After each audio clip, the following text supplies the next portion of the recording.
नमस्कार, आप देख रहे हैं बेबाक। मैं अभिसार शर्मा। वाकई दोस्तों, आज मेरे पास शब्द नहीं है। आजाद भारत के इतिहास में ऐसा कभी नहीं हुआ जो आज हो गया। महाराष्ट्र के गृह मंत्री अनिल देशमुख को यह ट्वीट जारी करके कहना पड़ा कि एफआईआर में दर्ज तमाम नामों को पढ़ लो और मुद्दे को कॉम्युनलाइज करना बंद करो, इसका सांप्रदायिकरण करना बंद करो। मतलब क्या कहने की कोशिश कर रहे थे कि जिन 101 लोगों का नाम दर्ज है पालघर लिंचिंग में, उनमें से एक भी मुसलमान नहीं है। यह अपने आप में समाज के लिए, देश के लिए बहुत ही शर्मिंदगी वाली बात है। और मैं ऐसा आपसे क्यों कह रहा हूं?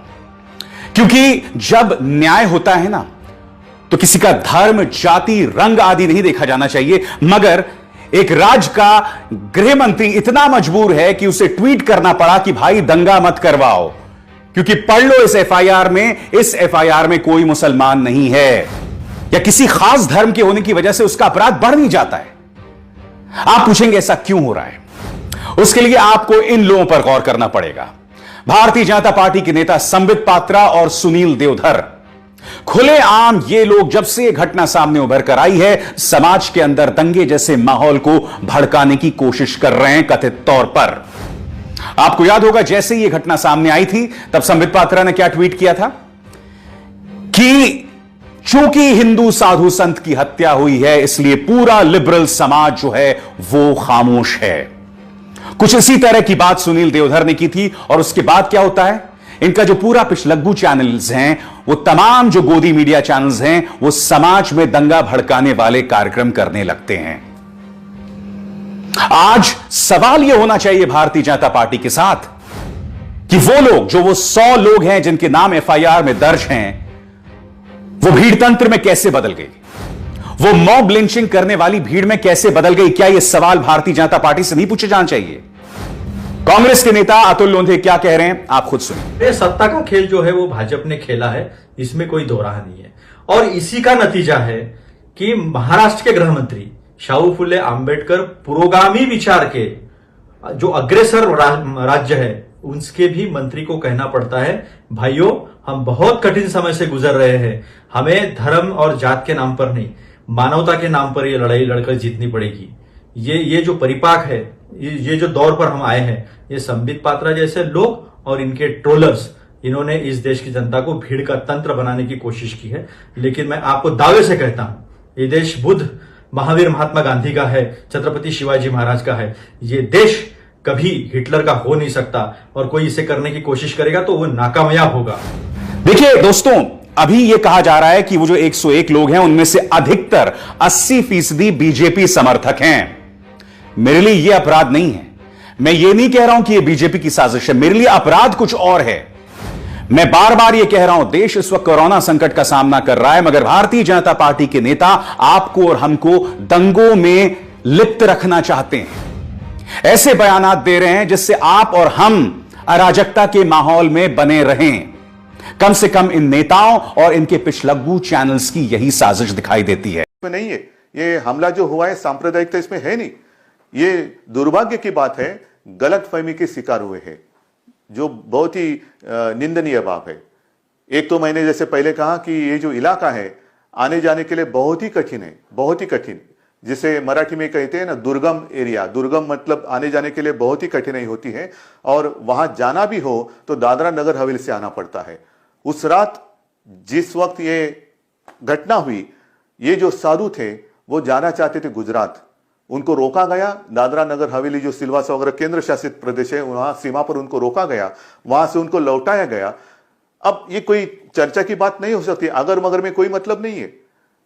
अगर वहां पर उनको रोका जाता और दूसरे दिन सुबह महाराष्ट्र सरकार के साथ कोई सलाह मशवरा करके इनके बारे में निर्णय हो सकता था, लेकिन हुआ नहीं। दुर्भाग्य की बात है। लेकिन मैं आपको वचन देता हूं, इसमें कोई भी सांप्रदायिक बात है नहीं। 100 से भी ज्यादा लोगों को हमने गिरफ्तार किया है, जिनको 30 अप्रैल तक पुलिस कस्टडी मिली है, पुलिस की हिरासत में है। इसमें 5 जो इनके मुखिया थे वो भी आज कस्टडी में है, और 100-150 जितने भी हो, जो भी लोग इसमें शामिल होने की संभावना है, उनकी तलाश जारी है। और फिर से मैं एक बार कहता हूं कि जो भी लोग इसमें गलतफहमी फैलाने की कोशिश करेंगे, कृपा कर ऐसा मत करें। मेरी बात अमित शाह जी से भी हुई है, सुबह उनका फोन था, कल योगी जी का भी फोन था और उनको भी मैंने सारी बात समझाई है। अमित भाई ने भी, उनको भी पता है कि यहां कोई अपराध ये है। अगर आज की तारीख में तुम्हें इस बात को लेकर दर्द हो रहा है कि हिंदू साधु संतों को मौत के घाट उतार दिया गया, तो मैं उस संस्कृति को जिम्मेदार ठहराता हूं जो भीड़ को या मॉब लिंचिंग को जो है सम्मानित करती है। यह तस्वीर देखिए, जयंत सिन्हा सांसद बीजेपी से, जब इन्होंने इन गुंडों को, इन अपराधियों को सम्मानित किया था तब ये मंत्री थे। जानते हैं कौन है ये लोग? अपराधी हैं, आरोपी भी नहीं, अपराधी हैं। और इन्हें सम्मानित किया था इस हार्वर्ड रिटर्न्ड बीजेपी मंत्री ने। गुनाह वहां से शुरू होता है। गुनाह तब शुरू होता है जब अखलाक की हत्या कर देती है भीड़। और महेश शर्मा, उनकी जो हत्या का आरोपी है, जब उसकी मौत हो जाती है, उसकी दुखद मौत हो जाती है, तब उसके शव को तिरंगे से लपेटा जाता है। मुश्किल वहां शुरू होती है। मुश्किल वहां शुरू होती है जब अखलाक के तमाम हत्यारे मुख्यमंत्री योगी आदित्यनाथ की रैली में, लोकसभा के चुनावों की रैली में सबसे आगे वाली पंक्ति में बैठे होते हैं। दिक्कत वो है जब केंद्र सरकार भीड़ तंत्र को लेकर पूरी तरह से कमजोर रवैया अख्तियार करती है।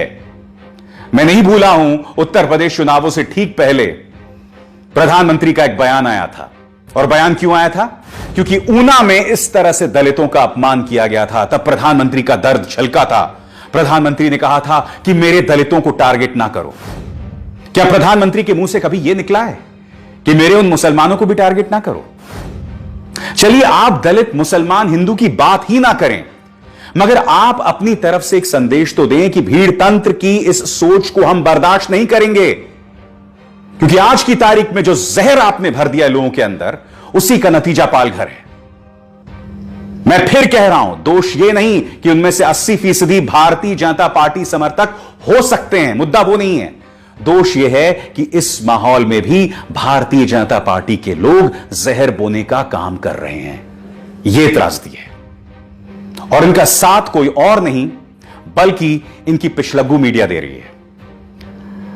मैं अब आपको एक न्यूज चैनल के एक एंकर, वो न्यूज चैनल जिनके संस्थापक राजीव चंद्रशेखर हैं, जो कि भारतीय जनता पार्टी के एक सांसद हैं, आप सुनिए ये एंकर अपने कार्यक्रम में किस तरह की आपत्तिजनक बात कांग्रेस अध्यक्ष सोनिया गांधी के बारे में बोल रहा है। अगर इस पर आप गौर करें तो सोनिया गांधी इस बात को लेकर खुश हैं कि पालघर में हिंदू साधु संतों की हत्या हो गई। सुनिए, मैं उसकी शक्ल नहीं दिखा रहा हूं, जानबूझकर नहीं दिखा रहा हूं, मगर आप इस जहरीली बोलों को सुनिए।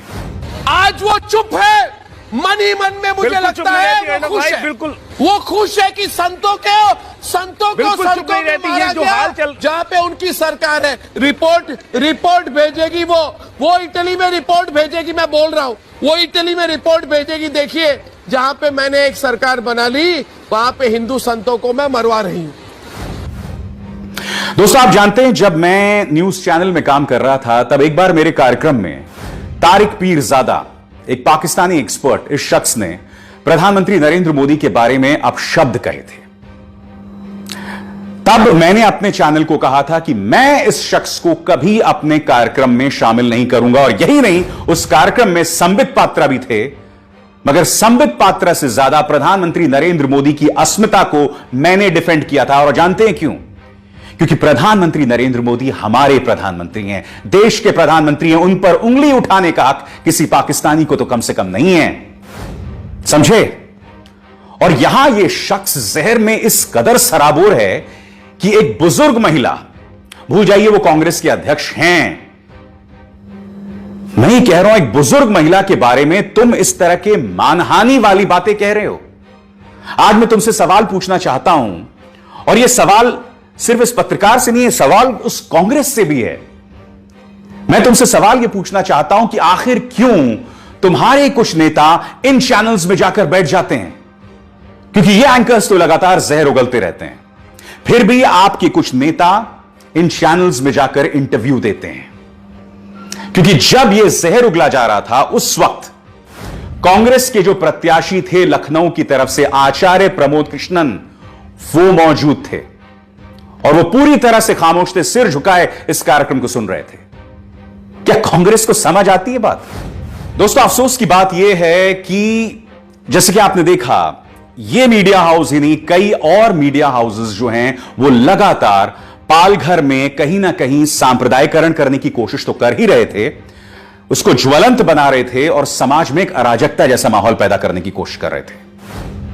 अब मैं आपको बताना चाहता हूं कि इसी चैनल के इसी एंकर ने जब बांद्रा में गरीब मजदूरों की भीड़ जमा हुई थी जो वापस जाना चाहते थे अपने घर बिहार, उत्तर प्रदेश, तब इन्होंने कहा था कि ये जो लोग भीड़ जमा हुई है ना, ये भाड़े के हैं, ये सिर्फ एक्टर्स हैं, अभिनेता हैं।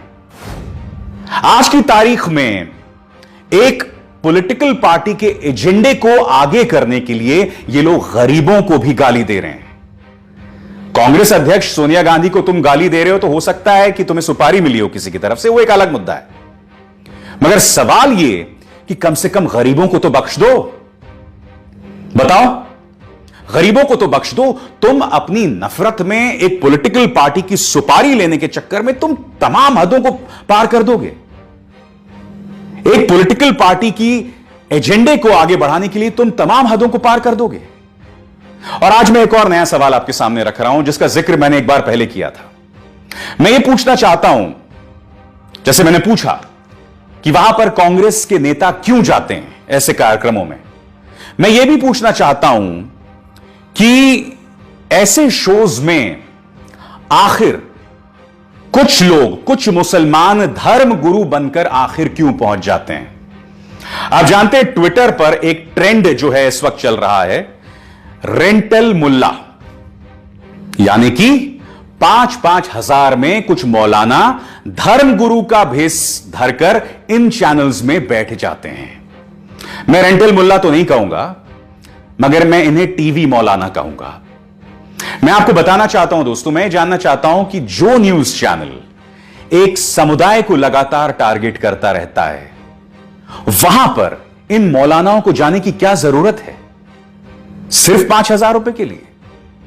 क्या आप जानते हैं इन्हें 1 घंटे में गालियां सुनने के लिए जो जाते हैं, इन्हें 5,000 रुपए मिलते हैं, उससे ज्यादा नहीं मिलते हैं। मैं कहता हूं कि अगर आपकी रोजी रोटी भी इन 5,000 रुपए से चलती है तो भाई आप क्राउड फंडिंग करके बात करो लोगों से। ये किस तरह की सोच है मैं ये जानना चाहता हूं कि ये लोग इस नफरती एजेंडे को आगे क्यों बढ़ा रहे हैं। मैं आपको एक मिसाल देता हूं। कुछ दिनों पहले एक मिसाल सामने उभर कर आई थी कि एक मुस्लिम लड़की गीता के श्लोक पढ़ रही थी, और यकीन मानिए दोस्तों, जब वो लड़की गीता के श्लोक पढ़ रही थी ना, तो बहुत खूबसूरत लग रहा था। अब एक न्यूज चैनल ने क्या चालाकी की, उस लड़की को बिठा दिया स्टूडियो में और उसके सामने 2 लंबी लंबी दाढ़ी वाले मौलाना बिठा दिए, और उस पूरे 1 घंटे के कार्यक्रम में वो मासूम लड़की तो गीता के श्लोक पढ़ रही थी और वो दो मौलाना जो हैं बोल रहे थे, देखिए हमारे इस्लाम में अलाउड नहीं है, ये नहीं है, फलाना ढिमकाना। अब आप सोचिए, ये तस्वीर जब दिखाई जाती है तो इसका क्या फर्क पड़ता है आम जनमानस पर। उन 2 मौलानाओं को वहां जाने की क्या जरूरत थी? यही तो एक खूबसूरती है ना इस देश की, जहां मुसलमान गीता के श्लोक पढ़ सकता है, जहां एपीजे अब्दुल कलाम को हम अपने माथे पर, हम सराखों पर बिठाते हैं, जहां आज की तारीख के 3 बड़े सुपरस्टार्स तीनों मुसलमान हैं। यही तो खूबसूरती है ना इस देश की। क्या ये टीवी के मौलाना इस बात को नहीं समझते हैं? आखिर क्यों चंद रुपयों के लिए तुम उन न्यूज चैनल्स पर जाके बैठ जाते हो और पूरे कौम को बदनाम करते हो?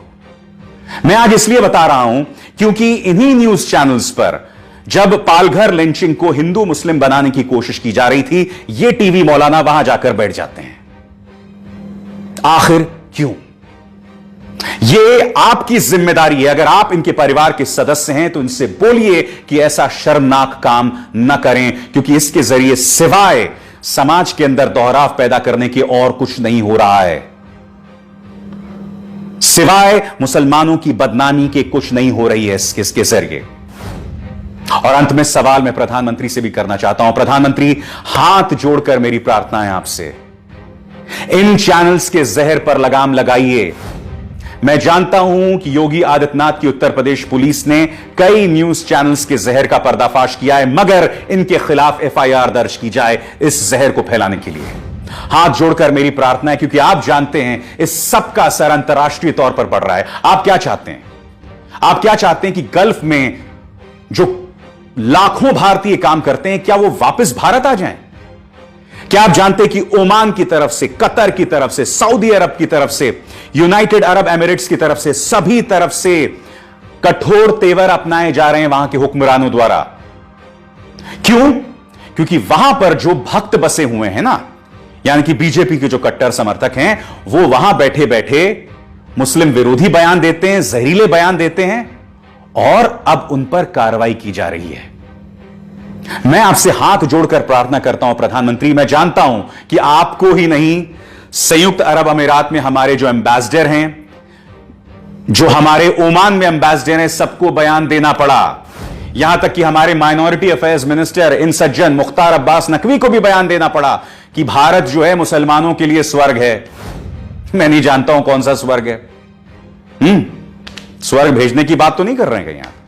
खैर, वो बात अलग है, मगर जो मैं आपसे कह रहा हूं कि वक्त आ गया है कि इस तरह के जहरीले मीडिया पे कृपया लगाम लगाइए।